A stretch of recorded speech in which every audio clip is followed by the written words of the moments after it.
Minasyaitonirrajim.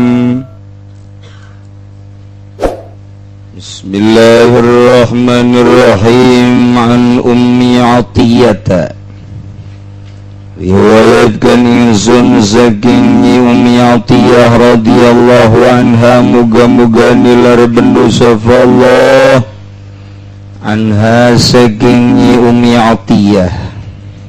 Bagus mun pakai ngaran kurang tah ngaran anak kurang, jadi kadengena agamais arobais.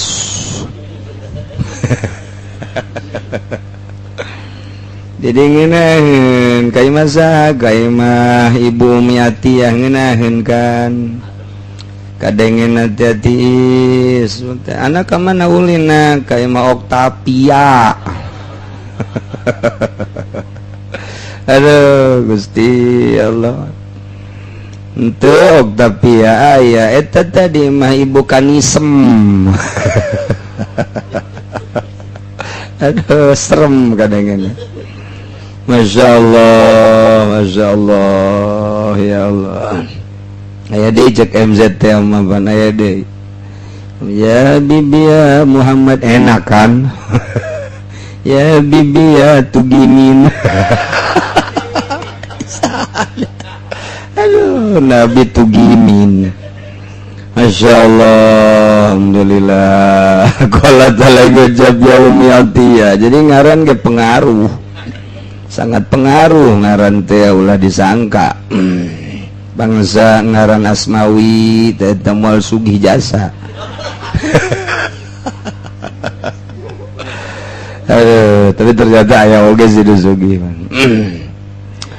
Nuhina ngejab-ngejab ngelabat nuhina dan cegah ingsun sadaya minitibahil janaizi saking anu ting pirang-pirang janazah walam yuzam alaina lan oranana den mistiakeun ya nahyu ing atase ingsun sadaya. Muttafaqun alaihi utawi hadis iku muttafaq alaih. Kami cek Ummi Atiyah dilarang ku Kangjeng Rasul ngiringkeun jenazah ngan teh dipastikeun ka kami sebenarnya mah loba keneh salian kami ge anu dilarang. Jelas nama awewe sering dilarang ku Kangjeng Nabi ngiringkeun jenazah ka kubur.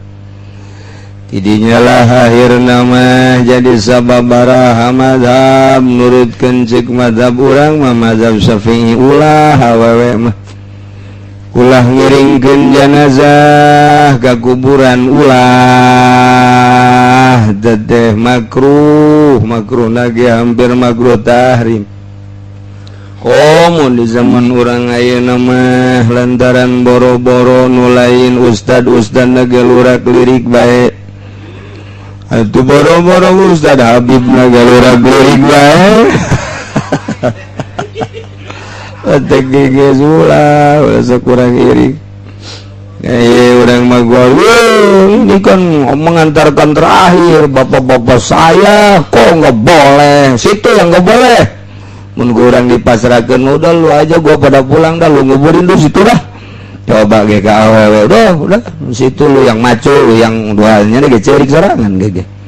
Tuh dititaulah mangamu ku urang teh mun urang baralik ditahnyana bae nguburkeun cerik. Emang senjata awewe itu adalah menangis. Senjata paling istimewa jitu jasa awewe mah. Geus berakeun bae ngomong aja bae nyung sebak cerik. Kebingungan jika Habib ini bagaimana ini dirayu salah enggak dirayu salah saja senjata ampuhna cerik eta ai lalaki mah senjata ampuhna teh ninggalkeun imah wah sabodo eta beda jadi beda senjata ya geus tararis datang deui lalaki mah ka dinya tuh ngaranna ge buaya darat. Saya mau urusan lalai ceritana jadi nuturkeun ngiringkeun jenazah ka kubur awewe mah dilarang ku Kangjeng Nabi urang Kangjeng Nabi Muhammad sallallahu alaihi wasallam lah lalaki baik al-qaul raji bin nisbat li hadha zaman alladhi kathura fihi al-fasad tawi kaul ganggul galawan dinisbatkan gadewi kilah zaman kang akeh fihi dalam zaman opo karusakan wartafa'al hijab lan narima ilang opo aling-aling ada mutiba'il janaiz didinya wa adam jadi ittiba'ul janaiz ala nisa'i tulis di sisina wa hadza iskalun lala ala shawab ada mutiba'il janaiz ya pas gitu ala nisa'i jadi kaul raja dinisbatkan ke zaman tahun 2012 mah anu loba pisan karusakan lantaran jelalatan mata-mata lalaki wartafa'al hijab awana geges teu make kerudung eta mah ada mutiba'il janaiz anal jalan iza ulah sok ngiringkeun janazah bagi awewe mah ulah antaran ke batur nguburkeun nya nama bobogohan kan eta penghinaan terhadap mayit minimal mata mayan mata tring trong nah eta kan lantaran mata ge bicara lain sungut bae akhi cek tukang syair dulur gaula anal jufun sanyana talakop mata teh tatahaddatsu eta ngomong sabenerna mah lirikan pertama tring lirikan kedua tring lirikan katilu nyung sebut atuh geus kitu sabenerna masyaallah tuh kitunya nyung seb hate luluh kok mau jadi beres senyum waduh dunia ini milik kita berdua aduh budak oplok jasa yang lain ngontrak semua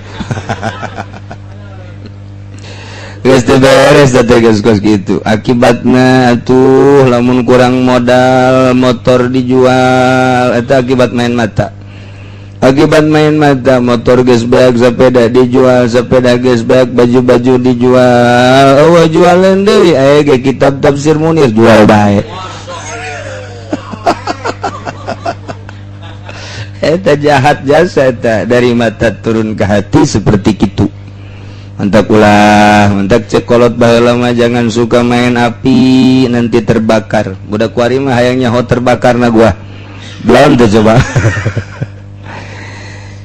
wal musibatu ma bariha mauqi'uha minan nufus mulih bangan utawi musibah iku aranana lubar-lubar opo tunibane musibah saking pirang-pirang awak-awakan muliman iku kang lara sedangkan musibah teu eureun-eureun terjadi ka awak eta teh penyakit nyeri wan nisa'u la sabra lahunna wala qudrata lahunna ala hamlil janaiz dan utai birang-birang wadon maiku arana nahan ujiku maujud gadwe nisa dan waranana kawasa iku maujud lahunna gadwe nisa ala hamlil janaiz ngatas nanggung ing pirang-pirang jenazah sumartane mal khaufi sumartane wedi minta kasufi mahasinihinna saking narima kabuka pirang-pirang kecantikan nisa sedengkeun awewe mah teu tahan uji teu aya kawasa kana mawa jenazah jadi bahkan ngiringkeun jenazah bari rempan jasad tina kabuka kagelisanana kacantikanana sedengkeun lalaki di mana-mana neuleuh wajah awewe nu geulis beda bae boro-boro anu can kawin nu geus kawin ge rada lain deui bae bangun teh haju bener-benerkeun kopiah haju bener-benerkeun atuh kancing haju beda ta eta pangaruhna kos kitu atuh habib ge sorbana di lempeng-lempeng eta akibat dari nu geulis eta kos kitu jadi aya efek langsung eta mah otomatis berarti diciptakeun ku Gusti Allah eta mah mun cara mobil di atas Innova asal dipencet bae geus bae jadi harurung kabeh nah ieu ge asal neuleuh langsung Masya Allah guys bahaya guys ulalah guys suka mau ulah guys awewe mau ulah sok lu campur ke urusan kau sekarang itu di imah baik guys awewe mah walidalan kena iki wala sobra lahuna gola rasul ngucap sabadang yang Rasulullah sallallahu alaihi wasallam lini suatin gada birang-birang wadon atsba'nal janazah kang ngiringkeun yang diswaing janazah ngucap-ngucapin labad urjana mazuratin ghaira majuratin balik bawa siradan mazuratin ale kang sakeh kang dararaka ghaira majuratin tur hale orana kang den ganjar geus balik bawa lantaran ieu berangkat ke kuburan dengan sakadar dosa unggul teu aya ganjaranana masyaallah at-tahlilul